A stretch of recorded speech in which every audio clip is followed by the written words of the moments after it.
Sri Kuberan TV நேயர்கள் அனைவருக்கும் அநேக நமஸ்காரங்கள். சக்தி ஜோதிடர் குழுவின் சார்பாக விசுவாவசு வருஷம் ராகு கேதுனுடைய பெயர்ச்சி, அதாவது 26/4/2025 அன்னைக்கு ராகு கேதுனுடைய பெயர்ச்சிகள் நடக்கிறது. அந்த ராகு கேது பெயர்ச்சிகளை பற்றி சக்தி ஜோதிடர் குழுவின் சார்பாக அடியேன் சக்தி சோமையாகிய நானும் டாக்டர் ஹரிஹர சர்மா ஐயா அவர்களும் ஆஸ்ட்ரோ கே ஐயங்கார் அவர்களும் வந்திருக்கின்றோம். இப்பொழுது ராகு கேது பெயர்ச்சிகளை பற்றி பார்ப்போம். அனைவருக்கும் ஹரிஹர சர்மாவின் பணிவான நமஸ்காரங்கள். நம்ம ஒவ்வொரு வருஷமும் வருஷ கிரகங்கள் பயிற்சி, ராகு கேது பயிற்சி, சனி பயிற்சி, மாத பலன்கள், வருஷ பலன்கள் இதெல்லாம் பார்த்துக்கிட்டு வரோம். அந்த வரிசையில் நாம் இன்றைக்கி பார்க்க போகிறது நிகழும் மங்களகரமான விஸ்வாச வருஷம் சித்திரை மாதம் 13ஆம் தேதி. அதுக்கு சரியான ஆங்கில தேதி அப்படின்றது 26/4/2025. ராகு கேது இடம்பெயர்றாங்க. ராகு கேது அப்படின்றத பொறுத்தளவுக்கு சற்றேறக்குறைய 18 மாதங்கள் ஒரு ராசியிலேருந்து ஒரு ராசிக்கு கடக்கக்கூடிய காலகட்டங்கள். இப்போ இருக்கக்கூடிய இடம் மீனத்தில் ராகுவும் கன்னியில் கேதுவும் இருக்கிறாங்க. இப்போ இவங்க இறங்க போகிற இடம் அப்படின்றது ராகு பகவான் அப்படின்றது இறங்க போகிற இடம் அப்படின்றது பூரட்டாதி நட்சத்திரத்தில் 4ஆம் பாதத்திலேருந்து 3ஆம் பாதமான கும்பத்துக்கு ராகு பகவான் வராரு. அதே போல் கன்னியிலேருந்து கேது பகவான் வரக்கூடியது சிம்ம ராசி. சிம்ம ராசியில் பொறுத்தளவுக்கு உத்திரம் 1ஆம் பாதத்துக்கு வரார். ஒன்று சூரியனுடைய நட்சத்திரத்துக்கு வரார், இன்னொன்று குருவோடைய நட்சத்திரத்துக்கு வரார். ஆனால் 2 பேரும் வரக்கூடியது அப்படின்றது கேது வரப்போகிறது சூரியனுடைய ராசிக்கு, அவருடைய பையனான சனி பகவான் ராசிக்கு வரப்போகிறது ராகு. இதில் இன்னொரு விசேஷம் அப்படின்னாக்க ராகு கேதுக்களுக்கு சொந்த இடம் கிடையாது. எல்லா கிரகங்களுக்கும் ஒவ்வொரு வீடு உண்டு. அதே போல் ராகு கேதுக்குன்னு தனியாக வீடு கிடையாது. அவர் எந்த இடத்துல இருக்காரோ அந்த இடத்தின் அதிபதியின் காரகத்துவத்தை எடுத்து செய்யக்கூடியவர் ராகுவும் கேதுவும். இப்போ ராகு கடந்த காலகட்டங்களில் குருவோடைய வீட்டில் இருந்து குருவுக்கு உண்டான சுபத்தன்மைகளை செஞ்சுக்கிட்டு இருந்தார். இப்போ இவர் இறங்கக்கூடிய இடம் அப்படின்றத பொறுத்தளவுக்கு கும்ப வீடு. கும்ப வீடு அப்படின்றது சனி பகவானோட வீடு. அப்போ சனி பகவானோட வீட்டில் ராகு இறங்குறாரு. அப்போ ராகு சனி 2 பேருமே இயற்கை பாவர்கள். அப்போ இந்த காலகட்டங்களில் என்னென்ன நல்லது என்னென்ன கெட்டது நடக்க போகுதுன்றது நம்ம பேச போகிறோம். அதே போல் பார்த்தோம் அப்படின்னாக்க கன்னியிலேருந்து கேது பகவானானவர் உத்திர நட்சத்திரம் சூரியனுடைய நட்சத்திரத்தில் சூரியனுடைய வீட்டில் இறங்குறாரு. அப்போ இந்த சூரியனுடைய காரகத்துவம், சூரியன் அப்படின்றத பொறுத்தளவுக்கு ஜோதிட சாஸ்திரத்தில் சொல்லக்கூடியது ஒளி. சூரிய ஒளியை வாங்கி தான் அத்தனை கிரகங்களும் செயல்படுது. அப்போ கேது அப்படின்றத பொறுத்தளவுக்கு நுண்கிருமிகளுக்கு அதிபதி. அப்போ இந்த கண் ஒளி சம்பந்தப்பட்ட சூரியனுடைய வீட்டில் கேது பகவான் வர்றதுனால உலகத்தில் பொறுத்தளவுக்கு கண் நோய்கள் பெருகக்கூடிய வாய்ப்புகள் உண்டாகும் ராகு கேது பயிற்சியில். அதே போல் ராகு சனி பகவானுடைய வரும்போது எலும்பு மஜ்ஜை இந்த ப்ராப்ளங்கள் வரக்கூடிய வாய்ப்புகள் உண்டு. ஸோ இப்போ இதை பொறுத்தளவுக்கு ராகு அப்படின்னாக்க பிரம்மாண்டம் பிரம்மாண்டம் பிரம்மாண்டம். எந்த ஒரு காரியத்தையும் பிரம்மாண்டமாக நினைக்கக்கூடியவர், பிரம்மாண்டமாக செய்யக்கூடியவர் ராகு. கேது அப்படின்னா ஞானக்காரகன். ஞானக்காரகன் சுருக்கும் தன்மை உண்டவர். சுருக்கும் தன்மை அப்படின்னாக்க நம்ம 100 அப்படின்னா அது 1க்கு பலன் கொடுக்கக்கூடியவர். ராகு 1 அப்படின்னா 100க்கு பலன் கொடுக்கக்கூடியவர். இதை பற்றி மேலும் விரிவாகவும் விளக்கமாகவும் திரு ஆஸ்ட்ரோ கே ஐயங்கார் அவங்க சொல்லுவாங்க. ஐயா, அற்புதமாக சொன்னீங்க. அதாவது பொதுவாகவே பார்த்தீர்களேனால் ராகுவும் கேதுவும் 180 பாகைகளில் இருக்கும். ராகு ஒரு முனையின் ஆரம்பம்னால் கேது ஒரு முனையின் முடிவாக இருக்கும். இந்த ராகு கேத்துவை பொறுத்தவரையும் இந்த வருஷம் பெயர்ச்சிக்கு அப்புறம் பார்த்தீங்கன்னா அடுத்த வருஷம் 10ஆம் மாதம் அக்டோபர் நவம்பரில் 2026 வரக்கூடும். ஏன்னா 1.5 வருஷத்துக்கு ஒரு மாற்றங்களை கொடுக்கக்கூடியவர் ராகுவும் கேத்துவும். ஒரு நட்சத்திர பாதத்துக்கு 2 மாதங்கள், அதாவது 60 நாட்கள் கடந்து செல்லக்கூடியது இந்த ராகுவும் கேத்துவும். சரி, இந்த ராகு கேத்துவுக்கு இந்த ராகு கேத்துவினால் பிரச்சனைகள் ஏற்படக்கூடிய ஜாதகர்கள் இல்லைன்னா இந்த ராசிக்காரர்கள் என்னென்ன ஏதாவது பொதுவான எளிமையான பரிகாரம் செய்யலாம் அப்படின்றத பார்க்கலாம். முதல்ல பார்த்தீங்கன்னா ராகுவை பற்றி எடுத்துப்போம். ராகுவை பற்றி எடுக்கும் பொழுது முதல்ல அதற்குண்டான காயத்ரி மந்திரத்தை சொல்லலாம். காயத்ரி மந்திரம் ராகுவினோடது அப்படின்னு பார்த்தாலேனால் நாகத்வஜாய வித்மஹே பத்மஹஸ்தாய தீமஹி தன்னோ ராகு பிரச்சோதயாத்து அப்படின்றது ராகுவுக்கு உண்டான காயத்ரி மந்திரமாக சொல்லப்படுகிறது. இது ஒரு நாளைக்கு 4 முறையாவது சொல்லணும். இது சொல்றதன் மூலியமாக ராகுவினால் ஏற்படக்கூடிய பிரச்சனைகள் நிச்சயமாக கட்டுக்குள் வரும். சரி, அடுத்து ராகு பகவானுக்கு எந்த கோவிலுக்கு போகலாம் அப்படின்னா, ராகு பகவானுக்கு உண்டான கோவில்னு சொல்லக்கூடியது பத்ரகாளி. இது உக்கிரகமாக இருக்கக்கூடிய அம்மனோ, அதாவது பெண் தெய்வமோ ஆண் தெய்வமோ, இந்த 2 தெய்வங்களையும் எடுத்து அதற்கு வழிபாடு செய்வதன் மூலியமாக ராகு பகவானுக்கு உண்டான அதாவது எளிய பரிகாரங்களில் ஒன்றா சொல்கிறது. அதுக்கப்புறம் இந்த கருப்பு நாகத்திற்கு முடிஞ்ச அளவுக்கு அந்த நாகத்துக்கு பால் வைக்கிறது, இந்த புத்துக்கு பால் தெளிக்கிறது, இந்த மாதிரியான வழக்கங்கள் தொன்று தொட்டு நம்மளுடைய இதில் இருக்குது. அது அந்தந்த குலத்தினுடைய வழி பிரகாரம் அவர்கள் செஞ்சு வருவார்களே. ஆனால் அதாவது ஆடி மாதம், தை மாதம், இந்த மாதிரியான மாதங்களில் அவங்க ரெகுலராக பண்ணுவாங்க. அவங்க வீட்டில் மூதாதையர்கள் பண்ணிகிட்டு இருப்பாங்க. அதே மாதிரி சொந்த ஊர் கோவில், அதாவது தான் பிறந்த ஊர் கோவிலுக்கு சென்று வருவது. ஏன் சொல்கிறேன்னா, ராகு என்பவர் பிதாமகர், அதாவது தந்தையின் தந்தை வழி சொல்லக்கூடியவர், பிதாமகர்னு சொல்லக்கூடியவர்.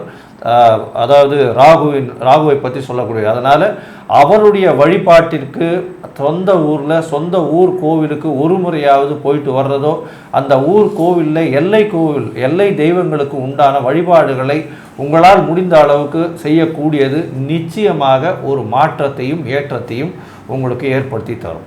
சரி, இப்போ கேது பகவானை பற்றி பார்க்கலாம். கேது பகவான் அப்படின்னு சொல்லக்கூடியவர் பார்த்தலையானால் ஞானகாரகன் அப்படின்னு சொல்லக்கூடியவர். கேது பகவான் அதீத ஞானத்தை எல்லா விஷயத்திலையும் நுணுக்கி, அதாவது அதில் உள்ளுக்குள்ளே போய் நுண்ணறிவை செய்யக்கூடிய, நுண்ணறிவை படுத்தக்கூடிய வாய்ப்புகள் மிகவும் அதிகம்.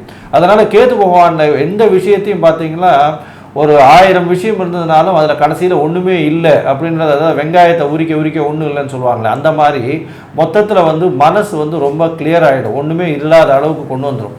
எந்த ஒரு விஷயத்திலையும் பற்றற்ற நிலையை கொண்டு விட்டு விடுவார். அதனால் இந்த பரதேச வாசம், அதாவது ஒரே இடத்துல தங்காமல் செல்லக்கூடிய, அதாவது சித்தர்கள், யோகிகள், இவர்களுடைய அவங்கள போய் சேவிச்சுட்டு வர்றது, அவர்கள் இருந்த தலத்திற்கு போயிட்டு வர்றது, இதெல்லாம் ஒரு பெரிய விசேஷம். அது தவிர பார்த்தீங்கன்னா, கேது பகவானுக்கு உண்டான எளிய, அதாவது சொல்லக்கூடிய காயத்ரி மந்திரம் அப்படின்னு சொல்கிறது, அஷ்டோத்வஜாய வித்மஹே சூலஹஸ்தாய தீமஹி தன்னோ கேது பிரச்சோதயாத்து அப்படின்னு சொல்லக்கூடிய இந்த கேது பகவானின் காயத்ரி மந்திரத்தை ஒரு நாளைக்கு 7 முறையாவது சொல்லுவதன் மூலியமாக கேதுவினால் வரக்கூடிய வந்த பிரச்சனைகள் நிச்சயமாக விலகும். இதை தவிர பார்த்தீங்கன்னா, விநாயகருக்கு சதுர்த்தி போய் பாலோ இல்லைன்னா தேங்காய் உடைச்சிட்டு வர்றதோ, இல்லை ஒரு 9 தரம் சுற்றிட்டு ஒரு 9 தோப்புகரணம் போடுறதன் மூலியமாக நிச்சயமாக ஆஞ்சநேயருக்கும் விநாயகருக்கும் செய்வதன் மூலியமாக கண்டிப்பாக கேதுவினுடைய பிரச்சனைகளிலிருந்து விடுபடலாம். இதை தவிர பார்த்தீங்கன்னா, சித்தர்கள், யோகிகள் சொன்னோம். அதை தவிர இந்த ஆட்டிசம் சைல்டு, மனநலம் குன்றியவர்கள், ஏன்னா கேது மனசை கலைக்கக்கூடியவர், உங்களை அப்படியே டிப்ரெசிவ் ஸ்டேட்டில் கொண்டு போவாங்க. அதை தவிர ஓரத்தில் உட்கார வச்சு இன்ஃபீரியாரிட்டி காம்ப்ளெக்ஸ் டெவலப் பண்ணக்கூடியவர், இதெல்லாம் கேதுவினுடைய செய்யக்கூடிய வேலைகள். அதனால் இந்த ஆட்டிசம் சைல்டுன்னு சொல்லக்கூடிய அவர்களுக்கு மன வளர்ச்சி குன்றிய குழந்தைகளுக்கு உங்களால் முடிஞ்ச அளவுக்கு படிப்புக்கு, அதாவது நோட் புக்கு, இந்த மாதிரியான விஷயங்கள் வாங்கி கொடுக்கறது, இதன் மூலியமாக கேதுவுக்கு உண்டான பரிகாரங்கள் அப்படின்னு நம்ம எடுத்துக்கலாம். மொத்தத்தில் பார்த்தீங்கன்னா, இந்த ராகு கேது பெயர்ச்சி ஒரு ராசிக்காக நம்ம இப்போ சொல்ல போகிறோம். இந்த ராகு கேத்து பயிற்சியில் எந்தெந்த ராசிக்காரர்களுக்கு ராகுவோ அல்லது கேத்துவோ, இல்லை ராகுவும் கேத்துவும் சரியாக இல்லை என்றால் இந்த சொல்லிய எளிய பரிகாரங்களை நிச்சயமாக செய்கிறது நல்லது. இப்போது மேஷம் முதல் மீனம் வரை ஒரு ராசியாக ராகு மற்றும் கேத்துவின் பெயர்ச்சி என்னென்ன பலன்களை கொடுக்கும் அப்படின்றத பார்க்கலாம். அன்பார்ந்த கன்னியாராசி அன்பர்களே, கடந்த காலகட்டங்களில் உங்களுடைய ராசியிலேயே இருந்து உங்களுக்கு உடல் நலத்தில் துன்பம் கொடுத்து, பிரச்சனையை கொடுத்து, எல்லா பிரச்சனைகளும் இருந்துச்சு. கணவன் மனைவி பிரச்சனை இருந்துச்சு, எல்லா பிரச்சனையும் இருந்துச்சு. எல்லா பிரச்சனையும் விட்டு விடிவு காலம் பிறக்கக்கூடிய காலகட்டம் அப்படின்றது வருகின்ற 26/4/2025. விடுதலை விடுதலை விடுதலை. கன்னியாராசிக்காரங்களுக்கு கடந்த காலகட்டங்களில் பற்றின பிரச்சனைகளை விட்டு விடுதலை. கேது ராசியிலையும் சப்தமஸ்தானத்தில் ராகுவும் இருந்து படாத பாடுபடுத்திக்கிட்டு இருந்தாங்க. இப்போ அவங்க மாறுறாங்க. எங்கே போகிறாங்க? நல்ல கிரகங்கள் நல்ல இடத்துல இருக்கணும், தீய கிரகங்கள் தீய இடத்துல இருக்கணும். நம்மளுடைய பொறுத்தளவுக்கு ஜோதிஷ சாஸ்திரத்தில் சொல்லியிருக்கிறது, ராகு கேது சாயா கிரகங்கள். அவங்க எந்த இடத்துல இருக்கிறாங்களோ அந்த இடத்தின் அதிபதியின் வேலையை செய்யக்கூடியவங்க. கெட்டவர் கெட்டிடும் கெட்டிடுமாம் ராஜயோகம். நல்ல கிரகங்கள் நல்ல இடத்துலையும் தீய கிரகங்கள் தீய இடத்துலையும் இருக்கணும். அதுபடி பார்க்கும்பொழுது உங்களுக்கு ராசிக்கு 12ல் கேது பகவான் வர்றாரு, ராசிக்கு 6ஆம் இடத்தில் ராகு பகவான் வர்றாரு. விடுதலை கிடைச்சாச்சா விடுதலை கிடைச்சாச்சு, வெற்றி கிடைச்சாச்சா வெற்றி கிடைச்சாச்சு, தொட்ட முயற்சிகள் அத்தனையும் ஜெயமாகுமா ஜெயமாகும். இது ஆண் பெண் இரு கன்னியாராசி என்பவர்களுக்கும். எப்பொழுதுமே கன்னியாராசியில் பொறுத்தளவுக்கு புதனுடைய கிரகத்தை தவிர பாக்கி எல்லா கிரகங்களும் சுமாராக தான் வேலை செய்யும்ன்றது ஜோதிஷ சாஸ்திரம். அதில் கேது இருந்து படாதபாடு படுத்தி முடிச்சுட்டு அவரும் போயிட்டாரு. இனி இந்த கன்னியாராசியை சேர்ந்த ஆண் பெண்களுக்கு வெற்றி வெற்றி வெற்றி குவிக்கக்கூடிய காலகட்டங்கள். சரி, இதே கன்னியாராசியை சேர்ந்த மாணவ மாணவிகளுக்கு கல்வி எப்படி இருக்கும் அப்படின்னு பார்த்தா, கடந்த காலகட்டங்களில் ஞாபக மறதி இருந்துச்சு, உடலில் உபாதைகள் இருந்துச்சு, நுண்ணறிவு கிருமிகள்னால அன்ஐடென்டிஃபிகேஷன் டிசீசஸ் எல்லாம் இருந்துச்சு. அது வெல்லாம் விலகி உங்களுக்கு லோயர் எஜுகேஷன் படிக்கக்கூடிய மாணவர்களுக்கு வெற்றி கிடைக்கக்கூடிய வாய்ப்புகள் உண்டு. ஹையர் எஜுகேஷன் படிக்கக்கூடிய மாணவர்களுக்கு, உயர்கல்வி படிக்கக்கூடிய மாணவர்களுக்கு வெற்றி வெற்றி வெற்றி மட்டும் கிட்டக்கூடிய காலகட்டங்கள் வந்தாச்சு. 6ஆம் இடத்துல சனி பகவான் இருந்தாலே முடிசூடா மன்னர் அப்படிம்போம். கூட ராகு பகவான் இருக்காரு. ராகுவும் சனியோடைய வேலையை செய்யணும், சனியோடைய காரகத்துவத்தை எடுத்து செய்யணும்.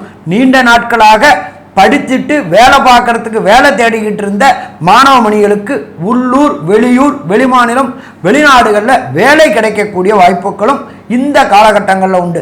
சரி சாமி, படிக்கிற மாணவர்களுக்கு சொல்லிட்டீங்க, நான் வேலை பார்த்துக்கிட்டே இருக்கிறேன், ஐடி கம்யூனிகேஷன் துறையில் இருக்கிறேன், எனக்கு ஏதாவது ஒரு டெப்டேஷன் போட்டு வெளிமாநிலம் வெளிநாட்டுக்கு அனுப்பி ஒரு வருமானம் வரக்கூடிய வாய்ப்புகள் உண்டா? கண்டிப்பாக உண்டு. நீங்கள் பார்க்குற வேலையில் கடந்த காலகட்டங்களில் உங்களுக்கு ப்ரமோஷன் தடைப்பட்டு இருந்துச்சு, பண வரவு தடைப்பட்டு இருந்துச்சு. அதுக்கு எல்லாமே விடிவு கிடைக்கக்கூடிய காலகட்டங்கள் 26/4/2025. பதவி உயர்வு வரும், பண வரவு வரும். அதே போல் வெளியூர் வெளிமாநிலங்களில் உங்களுக்கு ஆன்சைட் ஒர்க்கு போட்டு இங்கே வாங்கின வருமானம் மாதிரி மும்மடங்கு வருமானம் வாங்கக்கூடிய வாய்ப்புகளும் வேலை பார்த்து கொண்டிருக்கிறவங்களுக்கு வருமா வரும். சரி, சுய தொழில் செஞ்சுட்டு இருக்கிறேன் சாமி, எனக்கு சுய தொழிலில் ஏதாவது முன்னேற்றம் இருக்குமா அப்படின்னு நினச்சிக்கிட்டு இருந்தவங்களுக்கு கடந்த காலகட்டங்களில் சுய தொழில் செய்யக்கூடியது உங்களுடைய ராசியுடைய 10ஆம் இடம், உங்களுடைய புத பகவானோட இன்னொரு வீடான மிதுனம் வருது. தொழிலில் ஏற்றமான நிலை இருக்குமா? ஏற்றமான நிலை இருக்கும். கொஞ்சம் உடல் உழைப்பு அதிகமாக இருக்கும், ஆனாலும் வெற்றி வெற்றி கிடைக்கக்கூடிய வாய்ப்புகள் உண்டு. சாமி, நான் பார்ட்னர்ஷிப் தொழில் செய்கிறேன், என்னோடய பார்ட்னர்ஷிப் தொழிலில் என்ன ஏதாவது ஏமாத்துறதுக்கு வாய்ப்பு உண்டா? கண்டிப்பாக கிடையாது. உங்களுடைய 7ஆம் அதிபதி குரு பகவான் ஒரு 15 நாள் உங்களுடைய ராசியை பார்க்குறாரு, அதுக்கப்புறம் அவர் மறையிறாரு. இருந்தாலும் பார்ட்னர்ஷிப் செய்யக்கூடிய தொழில்களுக்கும் ஏற்றமான நிலை இருக்குமா? ஏற்றமான நிலை இருக்கும். ஸோ இந்த கன்னியாராசியை பொறுத்தளவுக்கு வரக்கூடிய 26/4/2025 ராகு கேது பயிற்சி ஏற்றமான நிலையை கொடுக்குமா? ஏற்றமான நிலையை கொடுக்கும். சரி சாமி, இதெல்லாம் சொல்லிட்டீங்க. அரசியல்வாதிகளாக இருக்கிறவங்க, சின்னத்திரை பெரிய திரை கலைஞராக இருக்கிறவங்க, யூக வணிகம் என்கின்ற லாட்ரி ரேஸு ஸ்பெகுலேஷன் செய்யக்கூடியவங்களுக்கு இந்த காலகட்டங்களில் எப்படி இருக்கும் அப்படின்றத அஸ்ட்ரோ கேஎஸ் ஐயங்கார் அவங்க விரிவாகவும் விளக்கமாகவும் சொல்லுவாங்க. ஐயா, அற்புதமாக சொன்னீங்க. அதாவது வியூக வணிகம் அப்படின்னு சொல்லக்கூடிய ஷேர் மார்க்கெட் அப்படின்னு சொல்லக்கூடிய விஷயத்தில் பெரிய ஏற்றம் கிடைக்கக்கூடிய காலகட்டமாக இருக்கும். ஏன்னா ராகு உங்களுடைய ராசிக்கு 6ஆம் இடத்துல இருக்கார். எது எடுத்தாலும் வெற்றி வெற்றி வெற்றி வெற்றி, வெற்றியை தவிர தோல்வி என்றதை பார்க்கவே முடியாது. அந்த அளவுக்கு பெரிய ஏற்றம், எதிரிகள் இல்லாத காலகட்டமாக இருக்கும். அதை தவிர புதிய கடனில் பிரச்சனைகள் இருந்தாலும் கடன் எல்லாத்தையும் தீர்க்கக்கூடிய காலகட்டமாக அமையும். ஏன்னா 6ஆம் இடம் ருண ரோக சத்ரு ஸ்தானத்தை சொல்லும். எந்த சத்ருக்களும் அந்த இடத்துல 2 கிரகங்கள், அதாவது சனி ராகு 2 கிரகங்களும் துர்கிரகங்கள் இருக்கிறது பெரிய விஷயத்தை கொடுக்க போகிறது. உங்களுக்கு புதுசாக கடன், எல்லா கடனும் தீர்க்கக்கூடிய காலகட்டம். புதுசாக கடன் வாங்க வேண்டிய நேரங்கள் இருக்காது. கடனால் வரக்கூடிய பிரச்சனைகள் எல்லாமே அடையக்கூடிய காலகட்டமாக அமையும். ஷேர் மார்க்கெட்டில் திடீர் ஏற்றம் கிடைக்கக்கூடிய காலகட்டங்கள் உங்களுக்கு இந்த 1.5 வருஷ காலகட்டத்தில் நிச்சயமாக இருக்கும். பெரிய பணம் பண்ணக்கூடிய வாய்ப்புகள் நிச்சயமாக உண்டு. இந்த வருஷம் பார்த்தீங்கன்னா அரசியல் செல்வாக்கு மிகுந்தவர்களுக்கு, அரசியல்வாதிகளுக்கு நல்ல ஒரு ஏற்றம் கிடைக்கக்கூடிய காலகட்டம். அரசியல்வாதிகள் நான் சொல்கிறத கண்டிப்பாக செஞ்சு காட்டக்கூடிய வாய்ப்புகள் உண்டு. அதுவும் கன்னியாராசிக்காரர்களாக இருக்கிறவங்க எடுத்த காரியங்கள் எடுத்த நேரத்தில் எடுத்த இடத்தில் நிச்சயமாக நிறைவேறக்கூடிய காலகட்டமாக அமைய போகிறது. 6ஆம் இடம்னு சொல்லக்கூடியது எந்த பகையையும் வெற்றி பெறக்கூடிய வாய்ப்புகள் நிச்சயமாக உண்டு. அதனால் அரசியல்வாதிகளுக்கு பெரிய ஏற்றத்தை கொடுக்கக்கூடிய காலகட்டமாக அமையும். இதை தவிர பார்த்தீங்களேயானால் வியாபாரிகளுக்கு நல்ல ஒரு ஏற்றம் இருக்கும். புதிய வேலை கிடைக்கக்கூடிய பாக்கியம் நிச்சயமாக இருக்கும். இது ராகுவினால் வரக்கூடிய நல்ல ஒரு ஏற்றமான விஷயங்கள். சரி, கேதுவின் மூலியமாக வரக்கூடிய விஷயங்கள் என்னென்ன அப்படின்னு பார்த்தாலேயானால் தேவையற்ற செலவுகள், திடீர் பிரயாணங்கள், தேவையில்லாத செலவுகள், சில இழப்புகள் வரக்கூடிய வாய்ப்பு. வெளிநாடு வெளியூர்லேருந்து இருக்கிறவங்களுக்கு உள்நாட்டுக்கு வரக்கூடிய வாய்ப்புகள் வரும். சொந்த ஊர் கோவிலுக்கு போயிட்டு வரக்கூடிய தம் குலதெய்வத்தை போய் வழிபடக்கூடிய வாய்ப்புகள் நிச்சயமாக உண்டு. இதை தவிர பார்த்தீர்களேனால் மடாதிபதிகள், பீடாதிபதிகள், சித்தர், யோகிகள் இவர்களெல்லாம் போய் பார்த்துட்டு வரக்கூடிய வாய்ப்புகள் நிச்சயமாக உண்டு.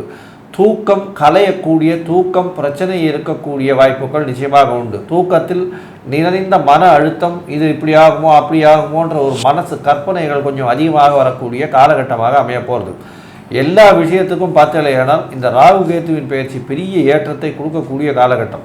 சரி, இந்த காலகட்டத்தில் உங்களுக்கு எல்லாமே நல்லா இருக்குது, இருந்தாலும் உங்களுடைய தசாபுக்தி அந்தரம் சூக்ஷ்மம் அந்த அளவுக்கு ஏற்றமாக இல்லை. எப்படி இந்த கோச்சாரம் எந்த அளவுக்கு ஏற்றத்தை கொடுக்கும், அதனால் எந்த கோவிலுக்கு போயிட்டு வந்தால் இந்த மாற்றத்தை கிடைக்கக்கூடும் அப்படின்றத பற்றி நம்ம ஐயா கிட்ட கேட்போம். ரொம்ப அற்புதமாக தெளிவாக விவரமாக சொன்னீங்க ஐயா. ஐயா சொன்னது போல் உங்களுக்கு 6ஆம் இடத்துல இருக்கிறது சனியும் ராகுவும் இருக்கிறது முடிசூடா மன்னன் அப்படின்னு சொன்னாங்க. 12ஆம் இடத்துல இருக்கிற கேதுவினாலையும் நற்பலன்கள் கிடைக்கும். இது கோச்சார ரீதி. இப்போ உங்களுடைய ஜாதக ரீதியாக ஐயா சொன்னது மாதிரியா கோச்சாரத்தில் உங்களுக்கு தசாநாதனோ புத்திநாதனோ அந்தரநாதனோ சரியில்லாமல்லாம் இருக்கக்கூடிய வாய்ப்புகள்லாம் உண்டு. அப்போது இந்த கோச்சாரத்தை விட உங்களுக்கு ஜாதகம்தான் உண்மையானது. அப்போ அந்த ஜாதக நிலையை கருதி நாங்கள் சொல்லக்கூடியது என்னன்னு கேட்டிங்கன்னா, அதில் உங்களுக்கு ஏதாவது சரியில்லாமல் இருக்கும் பட்சத்தில் நீங்கள் போக வேண்டிய இடம், போய் தரிசனம் பண்ண வேண்டிய இடம் அப்படின்னு சொல்லக்கூடியது திருநெல்வேலி மாவட்டத்தில் தேவர்குளம்னு ஒரு இடம் இருக்குது. அங்கே மூர்த்தீஸ்வரர் கோயில் அப்படின்னு ஒன்று இருக்குது. அந்த கோயிலுக்கு போய் வெள்ளிக்கிழமையில் போய் ராகுகால நேரத்தில் வழிபடுறது சிறப்பாக இருக்கும். மேலும் என்னென்னு கேட்டிங்கன்னா, ஐயா சொன்னது போல் இந்த சித்தர்கள், முனிவர்கள் இந்த மாதிரி இருக்கிறவங்கள இந்த சமாதிகள் எல்லாம் போய் வழிபட்டுட்டு வந்தீங்கன்னாலும் உங்களுக்கு வரக்கூடிய பிரச்சனைகள்லாம் நீங்கி நன்மையாக மாறும். மேலும் செய்ய வேண்டியது என்னென்னு கேட்டிங்கன்னா, படிக்கிற குழந்தைகளுக்கு புஸ்தகங்கள் வாங்கி கொடுக்கலாம், நோட்டு புக்கு வாங்கி கொடுக்கலாம். அந்த பிள்ளைகளுக்கு அவங்க போடுற, அதாவது அந்த ஸ்கூல் யூனிஃபார்ம்னு சொல்லக்கூடிய துணிமணிகளை வாங்கி கொடுக்கலாம். இந்த தான தர்மங்கள்லாம் பண்ணினால் உங்களுக்கு ஜாதகத்தில் இருக்கக்கூடிய நிலைகளும் மாறி நன்மையாக பயக்கக்கூடிய வாய்ப்புகள் நிறைய அதிகம். அதுகளை செஞ்சுக்கிறங்க. மேலும் உள்ள விவரங்களை நம்முடைய ஆஸ்ட்ரோ கேஎஸ்ஐங்கிறவங்க சொல்லுவார். கன்னியா ராசியை பொறுத்தவரை ராகு கேது பயிற்சி பெரிய ஏற்றத்தை கொடுக்கக்கூடிய காலகட்டம். ராகுவை பொறுத்தவரை பார்த்தீர்களானால் 6ஆம் இடத்தில் இருக்கு, எதிரிகள் அற்ற நிலை இருக்கும், எடுத்த காரியங்களில் வெற்றி கிடைக்கக்கூடிய காலகட்டம். கடன் அற்ற நாட்களாக இருக்கக்கூடும். எந்த கடன் இருந்தாலும் அதை அடையக்கூடிய வாய்ப்புகள் நிச்சயமாக இருக்கும். ராகு 6ஆம் இடத்தில் இருப்பதின் மூலியமாக புதிய வேலையில் ஏற்றம், வேலையில் மாற்றம், வேலையில் ஒரு பெரிய மாற்றத்தை கொடுத்து உங்களுக்கு ஒரு ஏற்றத்தை கொடுத்து அதன் மூலியமாக பொருள் வரவு அதிகமாக இருக்கக்கூடிய காலகட்டமாக அமையும். ராகுவை பொறுத்தவரைக்கும் 6ஆம் இடத்தில் இருக்கிறதுனால போட்டி, எந்த ஒரு போட்டியாக இருந்தாலும் வெற்றி பெறும். போட்டித் தேர்வில் வெற்றி நிச்சயமாக கிடைக்கக்கூடிய காலகட்டமாக இருக்கும். படிக்கக்கூடிய மாணவர்கள் நிச்சயமான போட்டித் தேர்வு வரும். ராகு 6ஆம் இடத்தில் இருந்து 8ஆம் இடத்தையும் 4ஆம் இடத்தையும் பார்க்கறதுனால உங்களுடைய சுகங்கள் சற்று குறையும். வீடு வாகனங்கள் வாங்கக்கூடிய வாய்ப்பு வரும். தாயின் உடல்நிலை சற்று பின்னடைவு இருக்கக்கூடும். இருப்பினும் வெளிநாடு வெளியூர் போய் வரக்கூடிய வெளிநாட்டு முதலீடுகள், வெளிநாட்டு பணம் உங்களுடைய அக்கௌண்ட்டுக்கு வரக்கூடிய வாய்ப்புகள் நிச்சயமாக உண்டு. சரி, இப்போ கேதுவினுடைய பார்வைகள் பார்ப்போம். கேது உங்களுடைய ராசிக்கு 12ஆம் இடத்துல இருக்கிறதுனால தூக்கத்தை கெடுக்கக்கூடிய காலகட்டம், உடல் உழைப்பை அதிகப்படுத்தக்கூடிய காலகட்டம். அதை தவிர மனசுக்குள்ள அதிகமான எண்ணங்கள் அலைபாயக்கூடிய காலகட்டமாக அமையும். 12ஆம் இடத்தில் இருக்கக்கூடிய கேது உங்களுடைய சொந்த ஊர் கோவில் க்ஷேத்ராடனம் போகிறது, இந்த மாதிரியான விஷயங்களில் அதிகமாக வரக்கூடிய வாய்ப்புகள் உண்டு. கேதுவின் மூலியமாக இந்த சித்தர்கள், முனிவர்கள், யோகிகள், பீடாதிபதிகள் இவர்களுடைய இடத்துக்கு போயிட்டு வரக்கூடிய வாய்ப்புகள் நிச்சயமாக கிடைக்கும். செலவுகள், தேவையற்ற செலவுகள் சற்று வரும். அதன் மூலியமாக உங்களுக்கு கேது 12ஆம் இடத்துல இருக்கிறதுனால செலவுகளை கண்ட்ரோல் பண்ணுறது ரொம்பவும் நல்லது. மொத்தத்தில் பார்த்தீங்களேனால் இந்த ராகு கேதுவினுடைய மாற்றம் உங்களுடைய வாழ்வில் ஒரு 95 விழுக்காடுகள் பெரிய ஏற்றத்தையும் மாற்றத்தையும் கொடுக்கும் அப்படின்னு சக்தி ஜோதிட குழு சொல்லுது. நன்றி, நமஸ்காரம். ஸ்ரீ குபேரன் டிவியை பார்த்தமைக்கு நன்றிகள். மேலும் இது போன்ற தகவல்களை தெரிந்து கொள்ள ஸ்ரீ குபேரன் டிவியை சப்ஸ்கிரைப் செய்யுங்கள். மறக்காமல் பெல் ஐக்கானை கிளிக் செய்யுங்கள்.